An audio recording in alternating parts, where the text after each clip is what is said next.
අද දවසේ අවසාන ගාන තමයි අපි දැන් කතා කරන්න යන්නේ. මේ ගානේ අපිට කියනවා මේ විදිහට අරය ආර් වෙච්චි සිලින්ඩර් ආකාර ඇක්සල් එකක් මෙහෙම මෙයාගේ අරය ආර් ධන T D ඉතා කුඩයිලු ආර්ට වඩා වෙච්ච එක්කෙනෙක් වටා යනවා. අපි දන්නවා සාමාන්‍යයෙන් මොකක් හරි ෂාෆ්ට් එක කියන්නේ මොනවද දණ්ඩ තියෙන්නේ.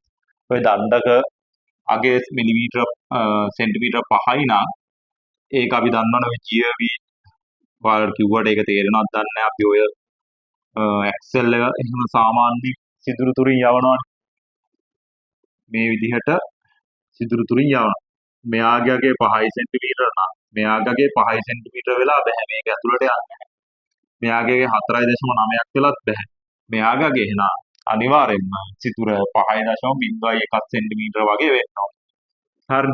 සාමාන්‍ය එහෙම කැරකෙනකොට මේක වටා මෙයා පොඩ්ඩක් සිදුර ටිකක් ලොකු වෙන්න ඕන. ඒ වගේ මෙයාගේ D R ධන D කියලා සිදුරක් තුලින් අර R වෙච්චි දණ්ඩක් යවලා තියෙනවා. දණ්ඩ ඔමෙගා කෝණික ප්‍රවේගයකින් කැරකෙනවා.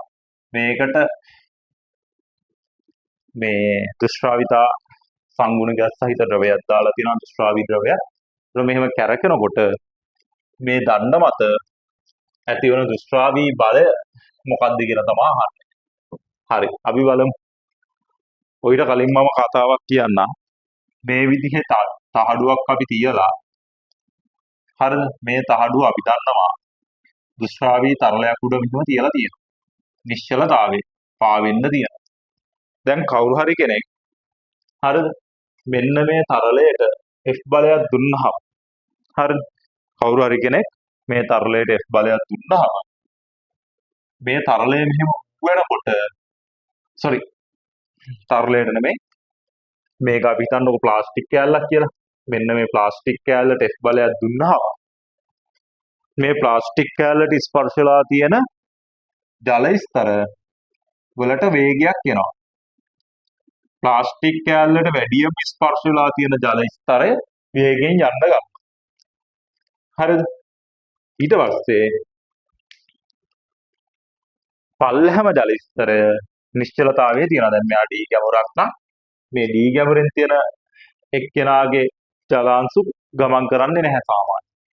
මෙහෙම උඩ වතුර පුෂ්ටි උඩ මෙහෙම එක්කෙනෙක් තියලා මෙහෙම තල්ලු කරන් යනවා. හරිද?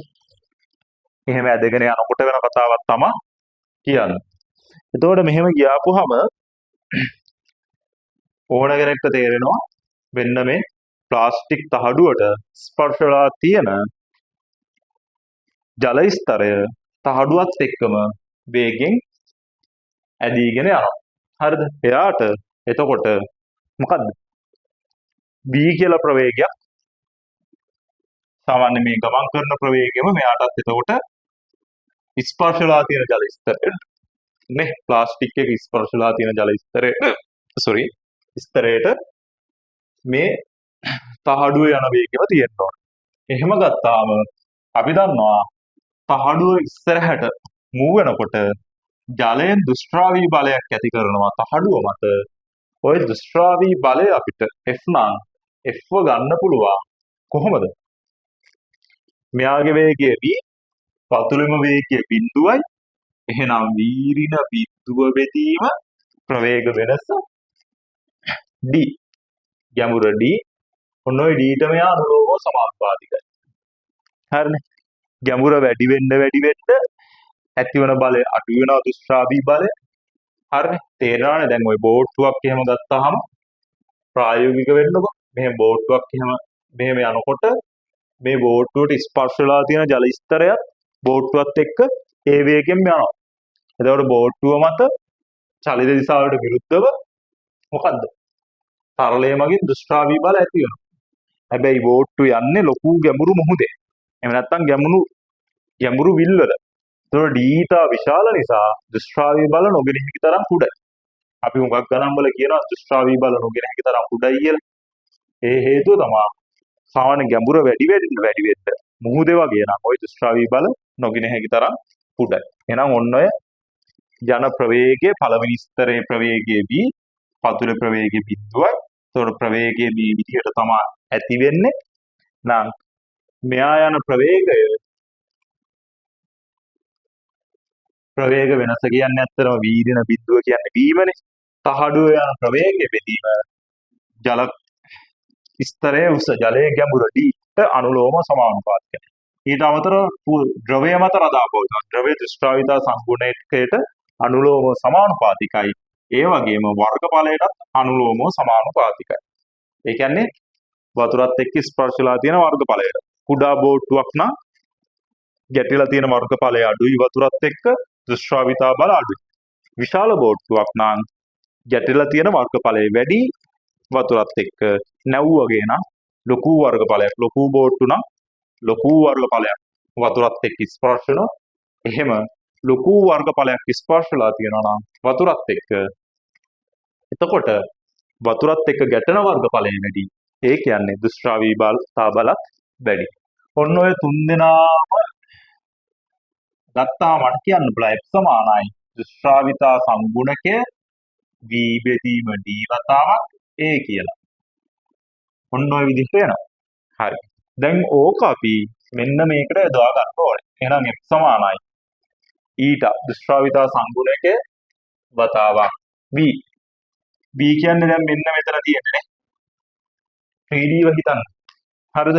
මෙයාගේ ස්පර්ශ ප්‍රවේගය ඔමෙගා වලින් යනවා නම් v සමානයි r ඔමෙගා. එහෙනම් මම උඩින් බලුවොත් මේ තහඩුව උඩින් බැලුවොත් මෙන්න මේ වගේ d ගැඹුරකට ජලය තියෙනවා. ජලය නෙමෙයි මොකක් හරි ද්‍රවයක් තෙල් జాතියක්. d කියන්නේ මේ දුර පාට කරපු දුර. එතකොට මෙයා මෙහෙම කැරකෙනවා මෙන්න මේ වස්තුව ඔමෙගා වලින්.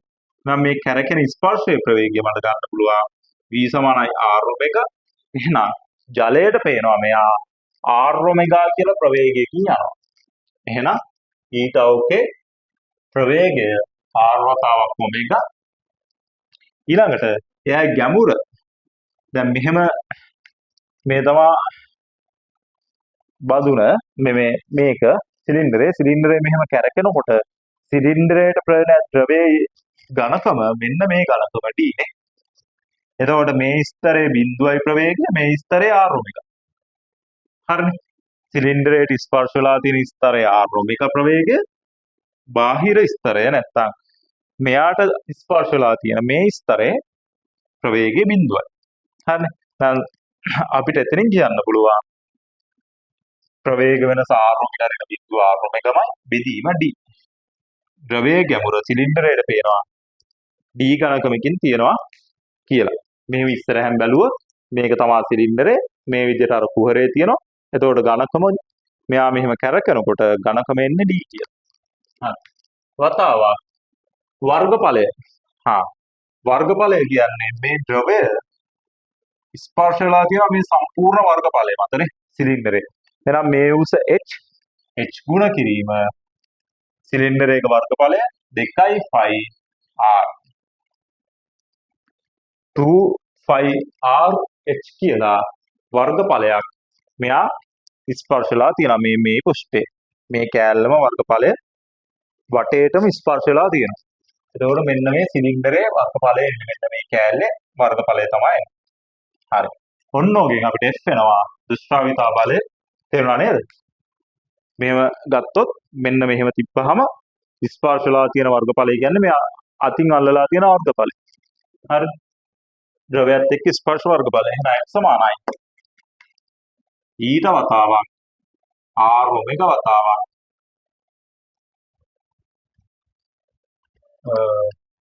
මෙතනත් r නේ r වර්ග ඔමෙගා වතාවක් 2 phi h යට d කියලා එනවා. මම හිතන්නේ උත්තරේ අංක 5 වගේ තියෙනවා. ඔන්න ඔය වගේ කාරණාවක් තමයි ඔතනදී අපි කියන්න උත්සාහ කරේ.